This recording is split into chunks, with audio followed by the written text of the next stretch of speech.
Hello and welcome to VDSK learning platform. Dear student, आज के इस वीडियो में हम लोग पढ़ने वाले हैं क्लास 10 के चैप्टर नंबर 3 से poem second the ball poem written by John Berryman. Dear student, this poem is one of the most meaningful and interesting poem of this book and I hope you will understand it very well. And in this poem described about how to bear the losses, means हमें losses को कैसे bear करना है, कैसे bear करना चाहिए।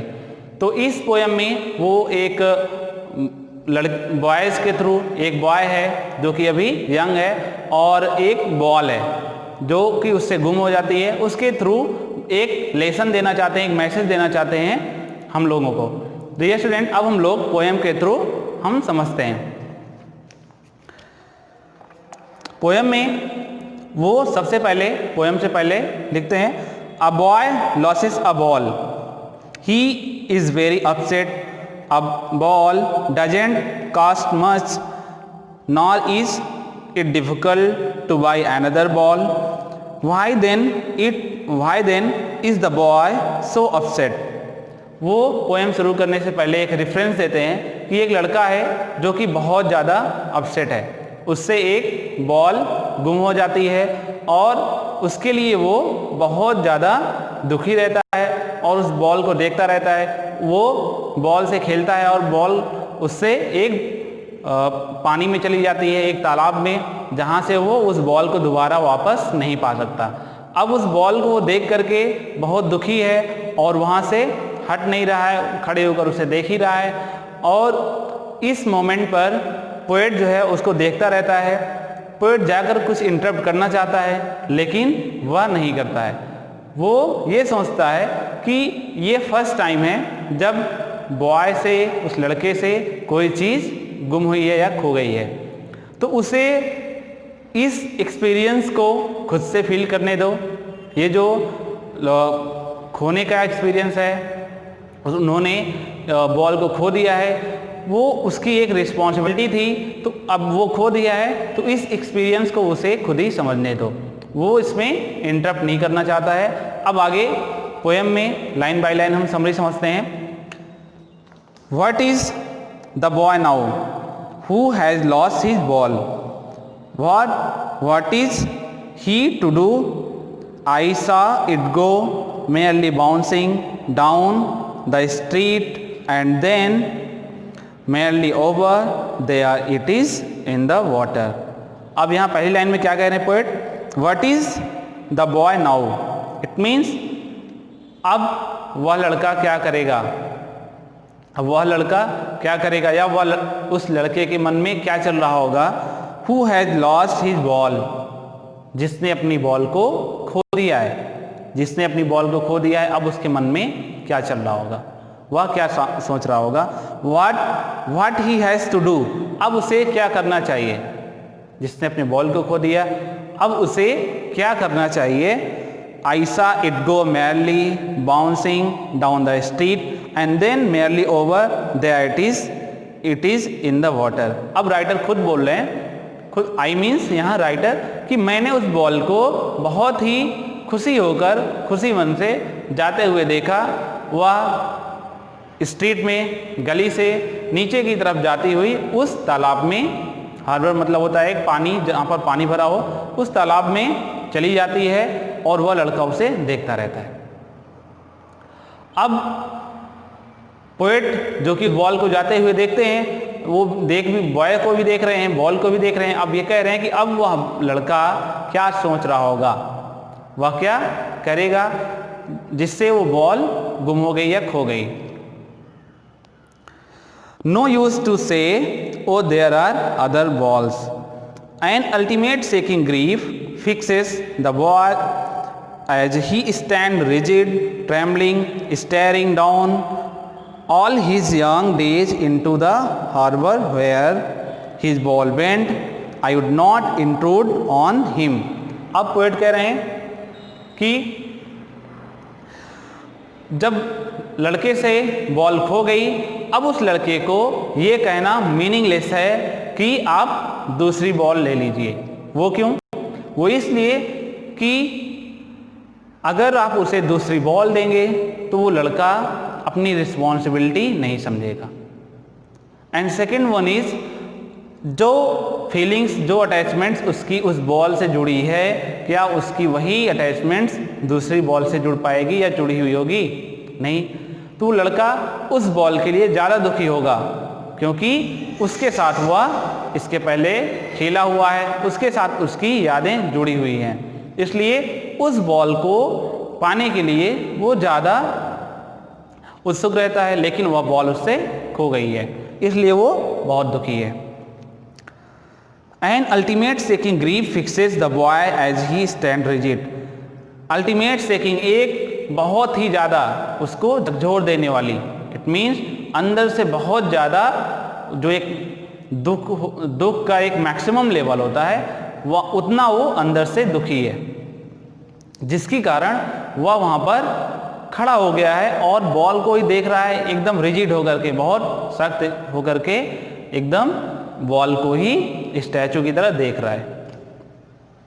Trembling, और अब इतना दुखी हो गया है कि वह कांप रहा है। Staring down all his young days into the harbour where his ball went, और उस बॉल को देख रहा है और याद कर रहा है कि ये ओनली बॉल नहीं है जो उस हार्बर में चली गई है, बल्कि उसकी बचपन की सारी यादें हैं जो उस हार्बर में पानी में चली गई हैं। ये ओनली बॉल नहीं है, क्योंकि उस बॉल के साथ उसकी बहुत सारी अटैचमेंट्स थी, उसके वो भी खेलता था, उसके फ्रेंड्स भी खेलते थे, और जिसके कारण उसकी बहुत सारी यादें उससे जुड़ चुकी थी। तो अब उस अटैचमेंट्स के लिए, अब उस बॉल के साथ साथ उस अटैचमेंट्स के लिए वो अपनी बचपन की यादों के लिए ज़्यादा दुखी है, क्योंकि अब वो ये सोच रहा है कि बॉल ही नहीं है बल्कि उसकी यादें उस हार्बर में चली गई हैं, जिसकी वजह से उसे बहुत गहरा दुख होता है। I would not intrude on him, अब पोएट कह रहे हैं मुझे उसे इंट्रूड नहीं करना चाहिए, मुझे उसे इंटरप्ट नहीं करना चाहिए। वह अगर इस दुख में है तो उसे इस दुख को बियर करना चाहिए, उसके अंदर इतनी क्षमता होनी चाहिए कि अगर कोई चीज़ लॉस हो जाए तो उसे वह सह सके। इट मीन्स वो आज के टाइम पे चाहे बॉल हो, इनकेस बड़ा होगा तो उसे और भी चीज़ें मिलेंगी, तो अभी से ही उसे ये एक्सपीरियंस होना चाहिए कि there is no nothing permanent, यहाँ पर कुछ भी नहीं परमानेंट है, और उसे अगर कोई चीज़ लॉस हो जाती है तो उसे सहने की क्षमता उसके अंदर होनी चाहिए।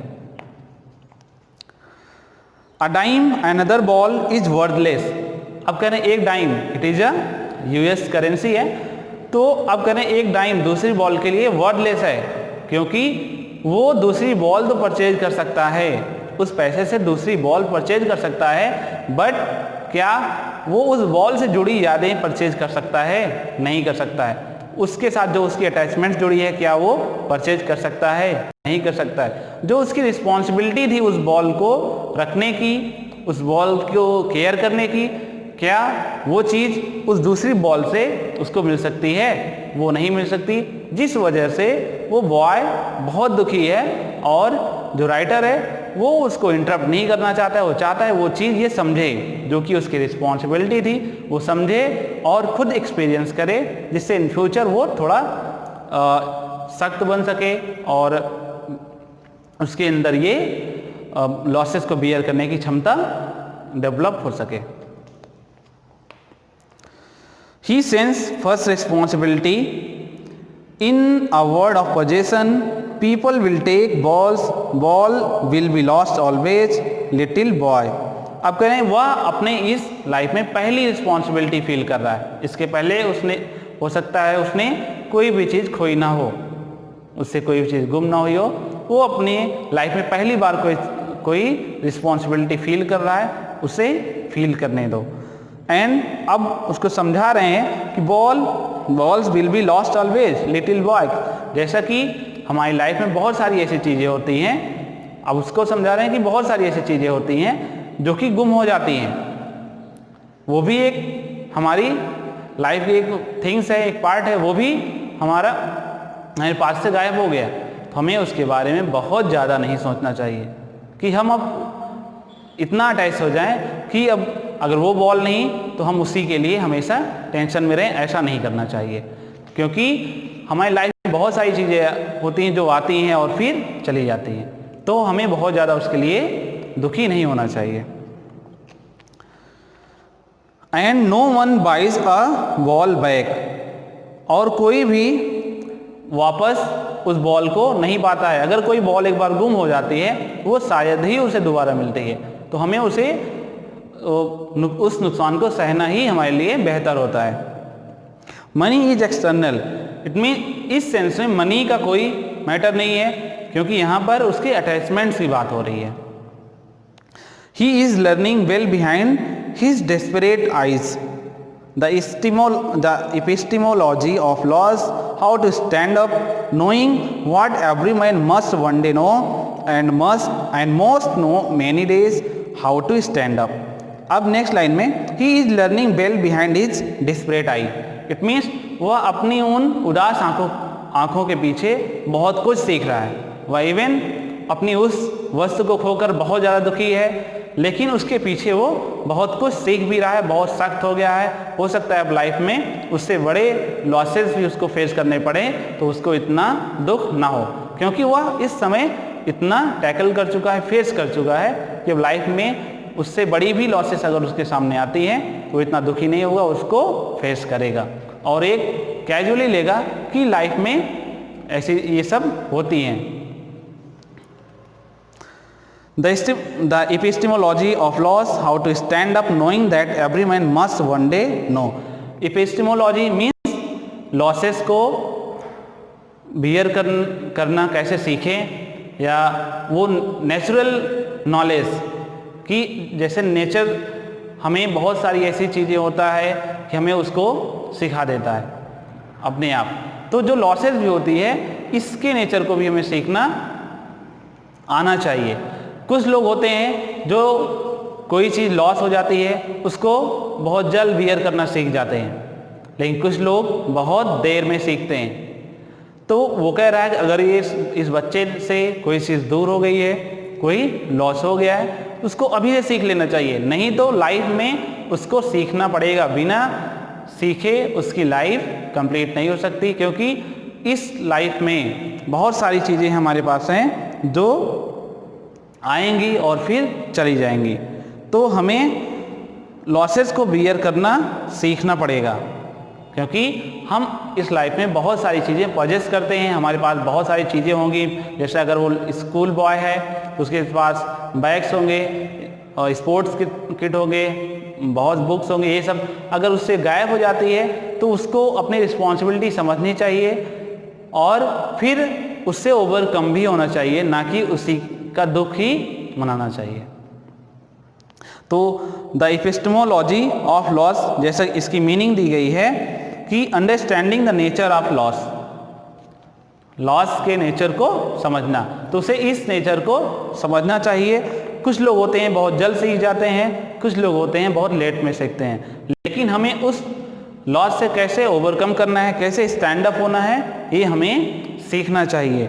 And most no many days how to stand up, कुछ लोग बहुत जल्द सीख जाते हैं, कुछ लोग बहुत देर में सीखते हैं, लेकिन ये उनको सीखना पड़ता है, क्योंकि लाइफ में हम बहुत सारी चीज़ें पजेस करते हैं, ऑन करते हैं, तो हमें हमेशा कुछ ना कुछ लॉस, कुछ ना कुछ बेनिफिट होता रहता है, तो हमें इसे सीखना, लॉसेस को बियर करना सीखना चाहिए। और इस पोएम के थ्रू जो पोएट हैं वो एक मैसेज देना चाहते हैं कि यहाँ एक बच्चे के थ्रू, एक बॉल के थ्रू वो एक मैसेज दे रहे हैं, बट रियल लाइफ में हम बहुत सारी चीज़ें होती हैं, चाहे वो हमारे फैमिली मेम्बर हो, हमारे कोई थिंग्स हो, तो हमारे यहाँ से, हमारे पास से बहुत लोग दूर हो जाते हैं हमेशा के लिए, और चाहे कुछ चीज़ें हों हमसे वो हमेशा के लिए खो जाती हैं, तो हमें हमेशा उसी का दुख नहीं मनाना चाहिए, बल्कि हमें उसको एक ऐसी क्षमता डेवलप करना चाहिए कि हम उसको बियर कर सकें। डियर स्टूडेंट, आई होप आप इसकी मीनिंग समझ चुके हैं, इस लेसन को समझ चुके होंगे। तो अब हम नेक्स्ट वीडियो में नेक्स्ट चैप्टर के साथ आएंगे, तब तक के लिए all the best, thank you.